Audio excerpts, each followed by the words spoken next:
నైరుతి బంగాళాఖాతంలో ఏర్పడిన తీవ్ర వాయుగుండం కొనసాగుతుందని భారత వాతావరణ శాఖ వెల్లడించింది.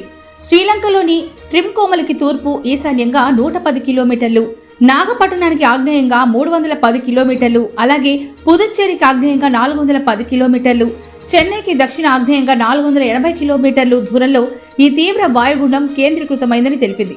అయితే ఇది రాగల 12 గంటల్లో ఈ తీవ్ర వాయుగుండం శ్రీలంక తీరాన్ని తాకుతూ ఉత్తర వాయువ్య దిశగా ప్రయాణించే అవకాశం ఉందని పేర్కొంది.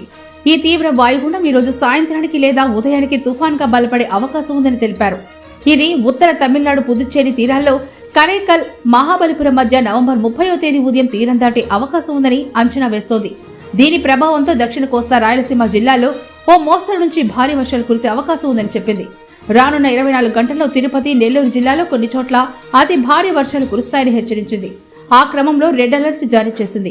అలాగే అన్నమయ్య, చిత్తూరు జిల్లాలో కొన్ని చోట్ల భారీ నుంచి అతి భారీ వర్షాలు కురుస్తాయని ఈ నేపథ్యంలో ఆరెంజ్ అలర్ట్ జారీ చేసింది.